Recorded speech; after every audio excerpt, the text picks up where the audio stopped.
Welcome to ഐ+ daily current affairs. ഇന്ന് December 26. ഇന്നത്തെ പ്രധാന ആനുകാലിക സംഭവങ്ങൾ നോക്കാം. ഹൃദയമാറ്റ ശസ്ത്രക്രിയ നടത്തിയ ഇന്ത്യയിലെ ആദ്യത്തെ ജില്ലാതല ആശുപത്രിയായി എറണാകുളം ജനറൽ ആശുപത്രി. കാർഡിയാക് സർക്കോയിഡോസിസ് എന്ന അസുഖത്തിന് ചികിത്സ തേടി കേരളത്തിലെത്തിയ നേപ്പാളിൽ നിന്നുള്ള 22-കാരിക്കാണ് ഇതുവഴി പുതുജീവൻ നൽകിയത്. ഇന്ത്യൻ കോസ്റ്റ് ഗാർഡ് തദ്ദേശീയമായി നിർമ്മിച്ച ആദ്യത്തെ മലിനീകരണ നിയന്ത്രണ കപ്പലായ സമുദ്രപ്രതാപ് ഗോവ ഷിപ്പ്യാർഡ് ലിമിറ്റിൽ ഉൾപ്പെടുത്തി.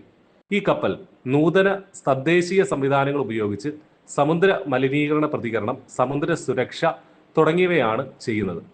2011 ഫുകുഷിമ ദുരന്തത്തിന് ശേഷം ലോകത്തിലെ ഏറ്റവും വലിയ ആണവ നിലയമായ കാശിവാസാക്കി കരിവ ആണവ നിലയം പുനരാരംഭിക്കാൻ ജപ്പാൻ ഒരുങ്ങുന്നു. ഈ നീക്കം സുസ്ഥിരവും ആധുനികവുമായ ഊർജ്ജം ലഭ്യമാക്കുക, ഫോസിൽ ഇന്ധന ആശ്രയത്വം കുറയ്ക്കുക എന്നിവയ്ക്ക് പ്രാധാന്യം നൽകുന്നു. ഡെയിലി കറണ്ട് അഫയേഴ്സ് ലഭിക്കാൻ ഇപ്പോൾ തന്നെ ചാനൽ സബ്സ്ക്രൈബ് ചെയ്യൂ.